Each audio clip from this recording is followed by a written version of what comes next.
Hey guys, it's Anna. I'm over 40 and I love makeup, so I'm bringing you 5 palettes by 5 Australian brands that I think are the best today.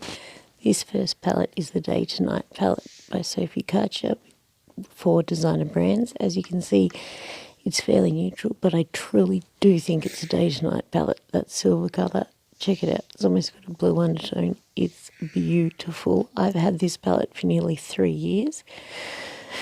Was brought out for Christmas. I find none of their shades swatch as well as they actually come out on the eyes because it's a talc-free formula, but I love Day to Night, so that's my first palette by an Australian brand.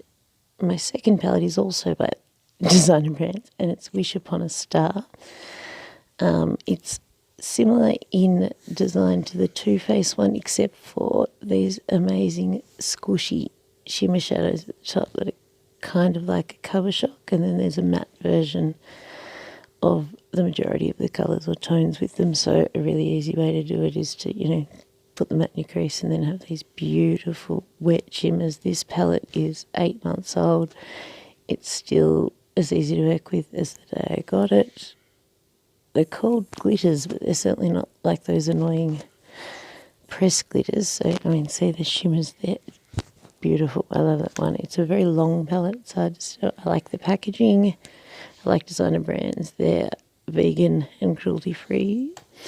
So I promise you we're going to move on to a different brand. This is BYS or we're going to go with Modelling Co. And I apologise about the filth. It's beautiful, usually in the rose gold packaging. Similar to the last palette, although this one has a row of mattes to the very left. At the top there is a row of shimmers, and then it has 6 of the wet sort of effect shades. It's a very neutral palette.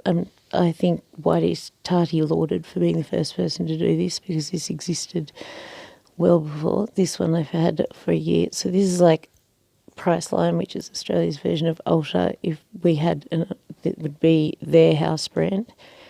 And I got this palette for $10. Certainly, doesn't create hugely boldly colourful looks, but it makes lovely looks. And as you can see, you can press them together, mix them, and come out with beautiful glittery shades like that. What more could you want? And yet, when it's clean, the packaging looks stunning.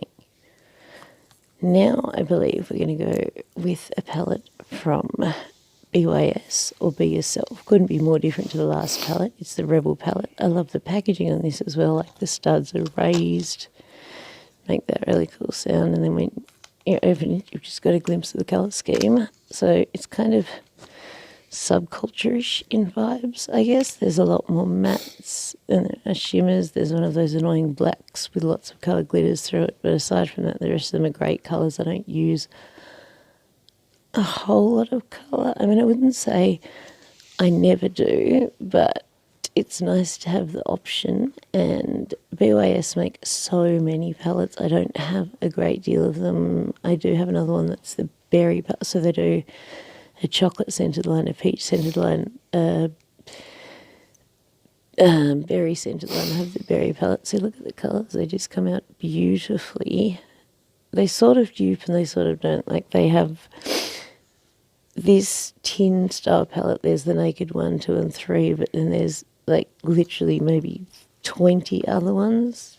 Bloom, Safari, Wild Child, Naked 1, 2 and 3, Unicorn, Crystal. Some of them are all glitter. It's amazing. Now this is a more traditional Australian brand. Australis, it's tiny compared to the other ones. Look how small it is. But for that exact reason, it's a great travel palette. Australis has been revamped, fortunately, in the last couple of years. It did die a bit, and this is just a lovely neutral palette. But the shade at the end of the Mystique there is actually got a really nice green undertone, and it makes the very plain looks. And I clearly didn't take the last swatch off that finger there, which is going to destroy the colour, but it's one of those palettes that always comes out looking beautiful on the eye. You can see it there. Yeah, see that colour is slightly green next to the brown. It's so easy to travel with. I've had it for 2 years. Looks great. And then here's two I included because I really like them. So once again from Designer Brand, this is their first of their 9-pan palette formula. It's called Mauve on Mercury. Funnily enough, when I'm going to open it, you're going to be like, mauve, where? And I agree. And also 4 of the shades look quite similar. Now this is the talc-free formula and it swatches terribly, I will say. On the eyes though, these shades come off beautifully and it is a mauve palette, which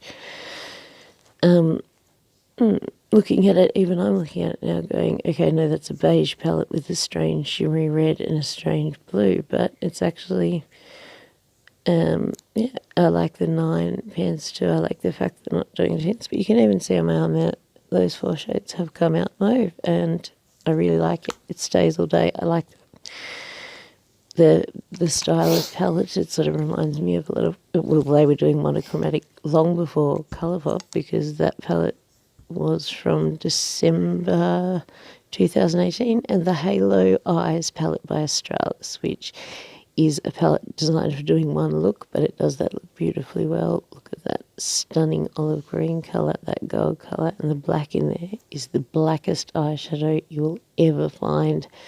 I'm disappointed because I think this must be starting to get old and I'll find another one and then declutter it because the olive green isn't coming out as beautiful as it should. I have a single of that shade from Australis and I'll show you that one.